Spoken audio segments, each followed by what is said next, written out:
नमस्कार, मी डॉक्टर आरती पारख, IVF specialist, Nashik. आज या व्हिडिओमध्ये आपण बोलणार आहोत IVF ट्रीटमेंट फॉर प्रेग्नन्सीज। IVF म्हणजेच काही लोक त्याला टेस्ट ट्यूब बेबी, काही लोक त्याला एक्सी पद्धत असं म्हणतात। आता ही प्रेग्नन्सीसाठी का वापरली जाते किंवा कुठल्या कंडिशनमध्ये वापरली जाते ते आपण समजून घेऊया। IVF ट्रीटमेंट ही काही कारणं जर असतील की ज्यामुळे प्रेग्नन्सी राहत नसेल तर त्या कारणांसाठी जास्त लागू पडते।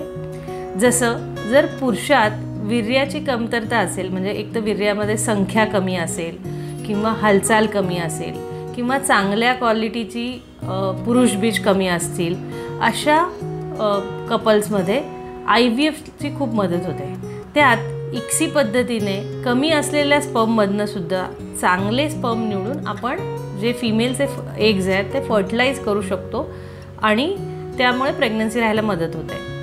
दुसरं कारण, स्त्रीमध्ये जर नळ्या चांगल्या नसतील, जर नळ्या ब्लॉक असतील तर IVF हाच त्याच्यावरचा एक उपाय आहे। मग नळ्या ब्लॉक असणं म्हणजे काय की प्रत्येक स्त्रीला गर्भपिशवीच्या बाजूला 2 फॅलोपियन ट्यूब दिलेले असतात। त्या ट्यूब अंडाशयाला गर्भपिशवीशी जोडतात आणि नैसर्गिक पद्धतीने त्या ट्यूबमध्ये स्त्रीबीज आणि पुरुषबीज एकत्र येऊन बाळ बनत असते।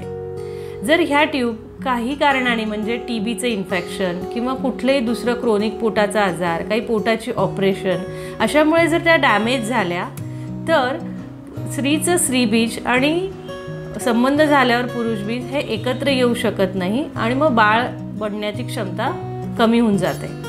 मग अशा कपलसाठी स्त्रीबीज बाहेर घेऊन आणि पुरुषबीज बाहेर घेऊन बाळ बनवून गर्भपिशवीत सोडणे म्हणजेच IVF पद्धती। ह्या पद्धतीने त्याच्यावर उपाय केला जाऊ शकतो। आता हे झालं ट्यूबबद्दल। असंच तिसरं त्याचं कारण आहे की PCOD। जर फिमेलमध्ये PCOD हा प्रॉब्लेम असतो, मग PCOD प्रॉब्लेम काय तर ओव्हरी म्हणजे अंडाशयातली जी स्त्रीबीज आहे ही जास्त प्रमाणात असणे आणि त्याची वाढ पूर्णपणे न होणे। PCODच्या स्त्रियांमध्ये स्त्रीबीजांची वाढ चालू होते पण ते पूर्णपणे वाढत नाहीत किंवा वाढलेली स्त्रीबीज फुटत नाही।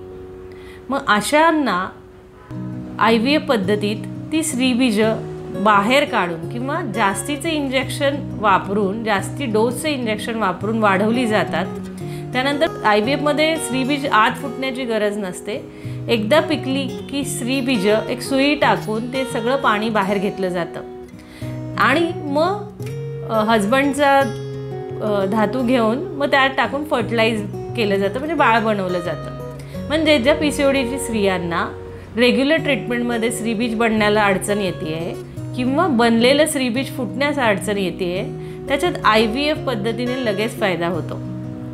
तर अशा प्रकारे IVF ही प्रामुख्याने जर पुरुषांमध्ये कमतरता असेल किंवा स्त्रियांच्या स्त्रीबीजावर सूज आहे त्यामुळे त्याची वाढ पूर्णपणे होत नसेल किंवा नळ्या खराब असतील तर ह्या याच्यातला पहिल्या लेवलचा हा उपाय आहे।